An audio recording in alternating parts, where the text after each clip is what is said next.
शांति। आज 28 फरवरी 2022 के साकार मधुर महावाक्य हैं। मीठे बच्चे, तुम्हें पढ़ाई से राजाई लेनी है। यह पढ़ाई है तुम्हें डबल सिरताज बनाने वाली।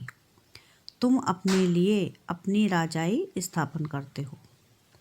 प्रश्न है आज का कि कौन सा कर्तव्य एक बाप का ही है जिसके लिए मनुष्य पुरुषार्थ तो बहुत करते लेकिन कर नहीं पाते हैं।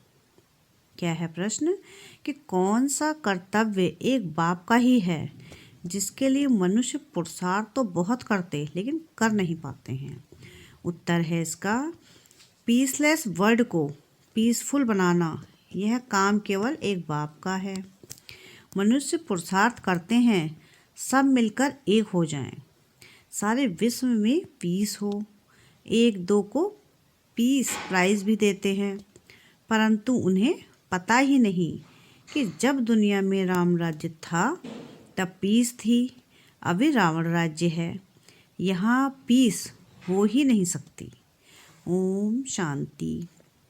बच्चों के दिल में आया कि पारलौकिक बाप आया है लेने के लिए। कहाँ ले जाएगा? शांति धाम। फिर क्या होगा? जिन्होंने अच्छी रीति पढ़ा है वह सुखधाम में आएंगे। वहाँ आना है वाया मुक्ति धाम से। आत्मा समझती है कि बेहद का बाप सुख देने के लिए आया है। सारा दिन यह याद रह सकती है। जिन्हों को निश्चय नहीं वह यहाँ आ नहीं सकते। तुम ईश्वरीय औलाद हो। बाबा भी समझाते हैं मैं बच्चों के सामने आया हुआ हूँ। बरोबर कल्प पहले भी पतित भ्रष्टाचारी दुनिया में आए थे।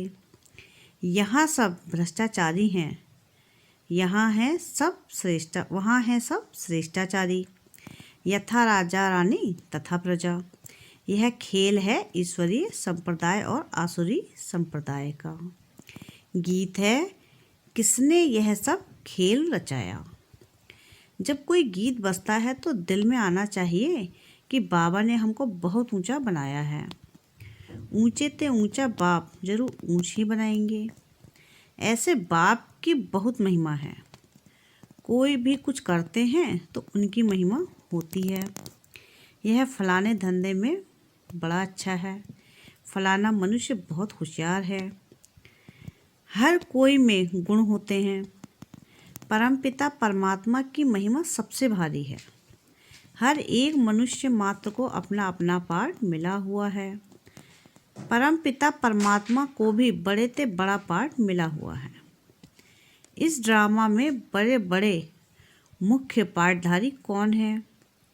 कौरव और पांडव दोनों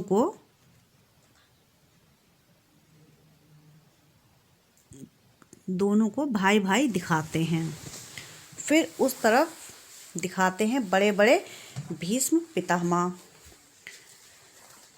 अश्वत्थामा आदि। यह सब विद्वानों पंडितों के नाम हैं। अब विद्वान थोड़े ही युद्ध के मैदान में लड़ाई करेंगे। लौ नहीं है। झूठी काया झूठी माया। रावण झूठ और राम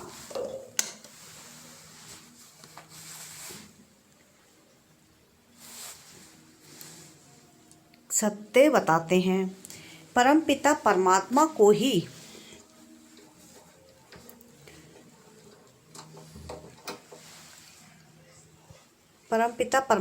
ही सत्य कहते हैं। God is truth. गॉड है ही एक। गॉड है ही एक। बाकी जो रचना और रचता के बारे में समझाते हैं वह सब है झूठ। यह सब ज्ञान की बातें हैं। ज्ञान में सच क्या है झूठ क्या है वह बाप आकर समझाते हैं। भारत का गीता ज्ञान तो प्रायः लोप हो गया है। बाकी आटे में नमक मिसल कुछ निशानियां हैं। बाप कहते हैं, मैं आकर बच्चों को वेदों शास्त्रों का सार समझाता हूँ। गीता है मुख्य, जिसमें ही भगवानुवाच है। बाप कहते हैं, तुमने श्री कृष्ण भगवान का नाम लिख दिया है, परंतु बाप आकर समझाते हैं, जिसको तुम भगवान कहते हो वह सतयुग का फर्स्ट प्रिंस है।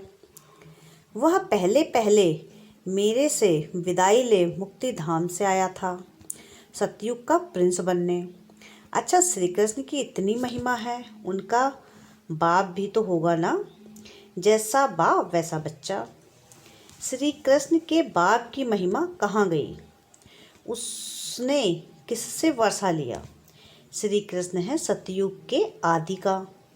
स्वयंवर बाद लक्ष्मी नारायण बने हैं। कितने धनवान थे, इतना धन उन्हों के पास कहाँ से आया? इस समय तो कुछ भी नहीं है। क्या हुआ? इतने पदार्थ कहाँ से और कैसे मिले? किसने दिया? तुम बच्चे जानते हो कि बेहद के बाप ने पढ़ाया। इस पढ़ाई से बरोबर तुम सतयुग के राजा बनने वाले हो। वह जो अल्पकाल के लिए विकारी राजाएं बनते हैं, वह कोई नॉलेज से नहीं बनते हैं। जो बहुत दान पुण्य करते हैं, वह जाकर साहूकार घर में जन्म लेते हैं। यहाँ तुम पढ़ाई से राजा महाराजा बनते हो, सो भी डबल सिरताज। तो कहते हैं सब कुछ करके अपने आप छिपाया। तुम जो बच्चे हो, जानते हो बाप ने राज्य दिया था, बड़े सुखी थे। देवताओं का पूजन कितना अच्छा होता है। पूजन देखना हो तो श्रीनाथ द्वारे जाओ। देवताओं के जड़ चित्रों पर इतना माल चढ़ाते हैं, तो खुद जब मालिक होंगे तो क्या नहीं खान पान होगा। नई दुनिया है ना, नई खेती माल अच्छा देती है, पुरानी होने से ताकत कम हो जाती है। तुम बच्चों ने साक्षात्कार किया है। बाप समझाते हैं, ऐसे था ना। फिर क्या हुआ? तुम्हारे ऊपर 5 विकारों रूपी माया आकर चटकी और तुम कांटे बनते गए। बबुल का झाड़ होता है ना, उसमें कांटे बहुत होते हैं, उसको कहा जाता है कांटों का जंगल।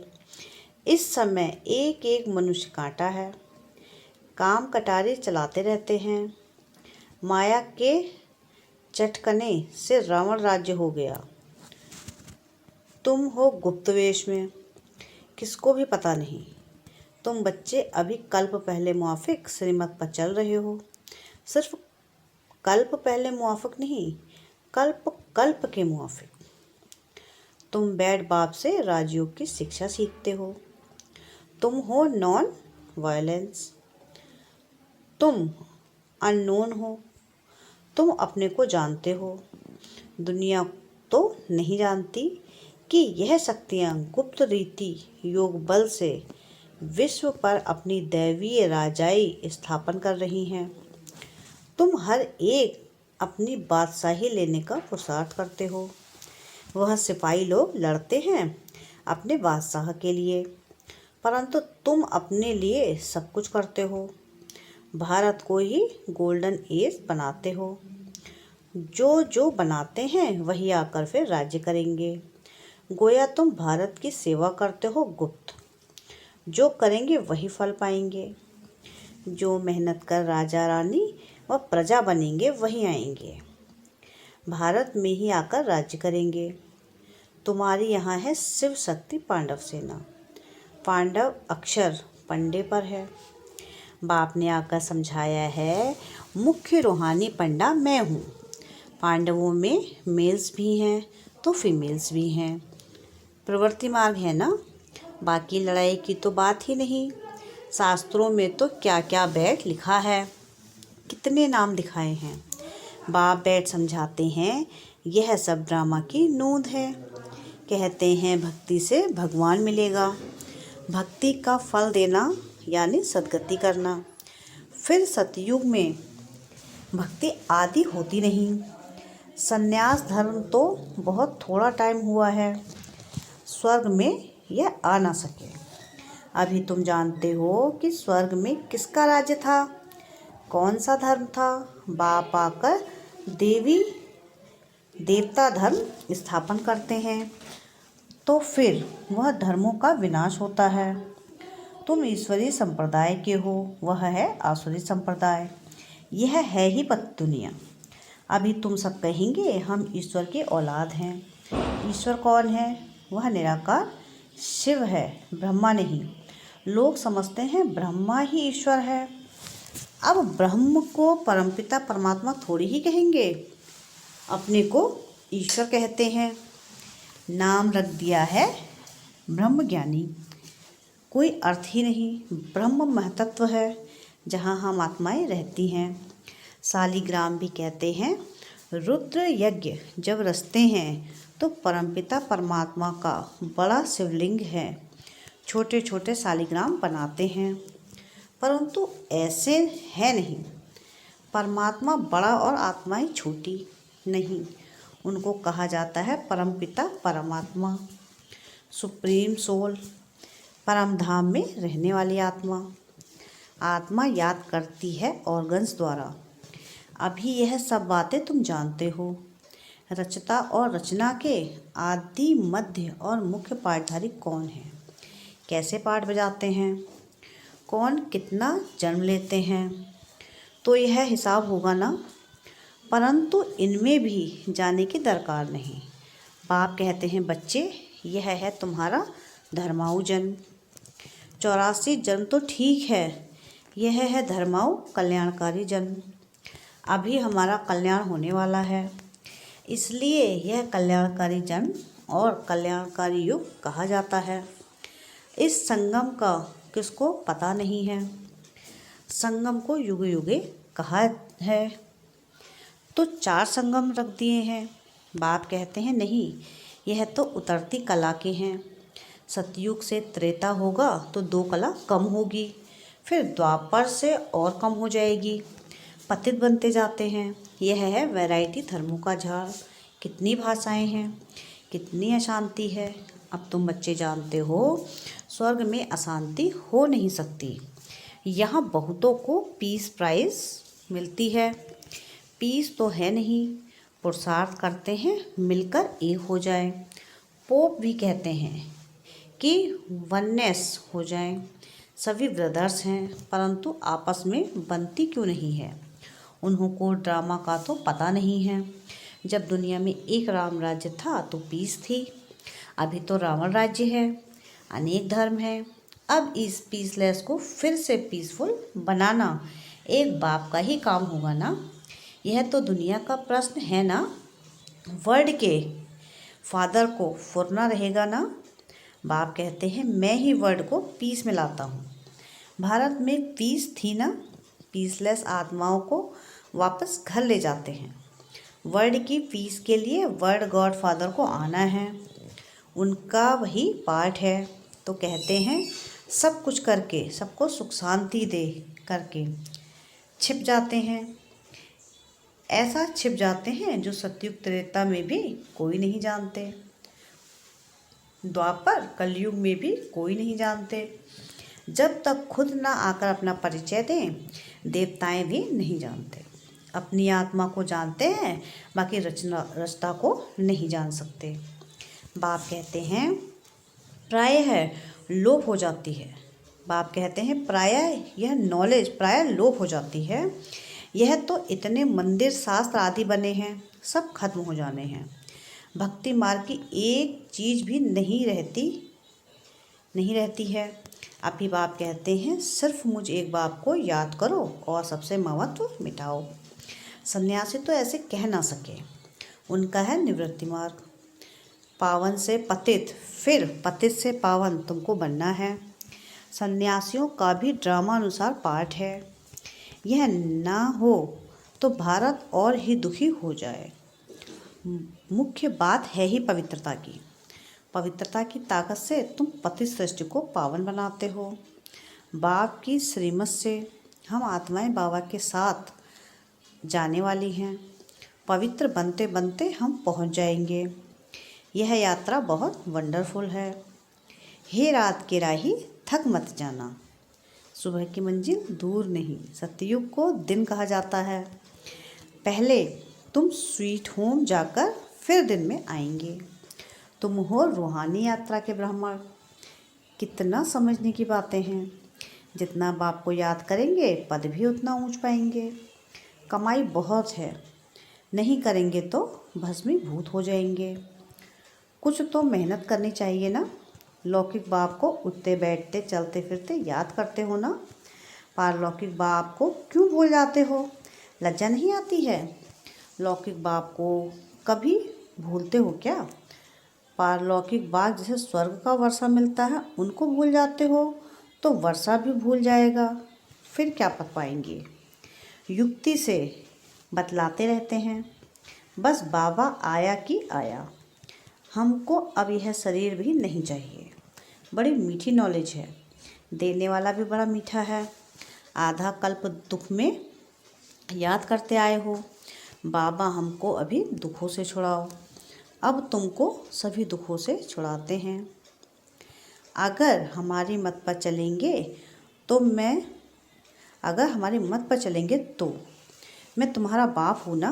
फिर क्यों कहते हो कि बाबा हम भूल जाते हैं? तुम बच्चे हो ना, शांति धाम सुख धाम जाएंगे ना। मुझ बाप को याद नहीं कर सकते हो? मैं तुम्हें डबल सिरताज बनाऊंगा। बच्चे कहते हैं हाँ बाबा याद करेंगे, फिर कहते हो भूल गया। वंडर है ना, इतना स्वर्ग का वर्षा मिलता है तुम भूल जाते हो। इतना स्वर्ग का वर्षा मिलता है तुम भूल जाते हो। अच्छा, मीठे मीठे सिकिलधे बच्चों प्रति माता पिता बाप दादा का याद प्यार और गुड मॉर्निंग। रूहानी बाप की रूहानी बच्चों को नमस्ते। हम रूहानी बच्चों की रूहानी बाप दादा को याद प्यार गुड मॉर्निंग और नमस्ते। शुक्रिया बाबा शुक्रिया। धारणा के लिए मुख्य सार हैं। पहली पॉइंट है कि बाप की श्रीमत और पवित्रता की ताकत से इस पतित सृष्टि को पावन बनाने की सेवा करनी है। अपने लिए अपना राज्य स्थापन करना है। क्या है पहली पॉइंट? कि बाप की श्रीमत और पवित्रता की ताकत से इस पतित सृष्टि को पावन बनाने की सेवा करनी है और अपने लिए अपना राज्य स्थापन करना है। सेकंड पॉइंट है कि पारलौकिक बाप जो मीठे ते मीठा है, जिससे स्वर्ग का वर्षा मिलता है, उसे निरंतर याद करना है। योग बल से अपनी राजाई लेनी है। ठीक है, पारलौकिक बाप जो मीठे ते मीठा है, जिसे स्वर्ग का वर्षा मिलता है, उसे निरंतर याद करना है और योग बल से अपनी राजाई लेनी है। वरदान है आज का कि हर बोल द्वारा जमा का खाता बढ़ाने वाले आत्मिक भाव और शुभ भावना संपन्न भव। बोल से भाव और भावना दोनों अनुभव होती है। अगर हर बोल में शुभ व श्रेष्ठ भावना आत्मिक भाव है तो उस बोल से जमा का खाता बढ़ता है। यदि बोल में ईर्ष्या हसद घृणा की भावना किसी भी परसेंट में समाई हुई है तो बोल द्वारा गंवाने का खाता ज़्यादा होता है। समर्थ बोल का अर्थ है जिस बोल में प्राप्ति का भाव व सार हो। अगर बोल में सार नहीं है तो बोल व्यर्थ के खाते में चला जाता है। स्लोगन है, हर कारण का निवारण कर सदा संतुष्ट रहना ही संतुष्ट मणि बनना है। क्या है स्लोगन? कि हर कारण का निवारण कर सदा संतुष्ट रहना ही संतुष्ट मणि बनना है। अच्छा, ओम शांति, ओम शांति, ओम शांति।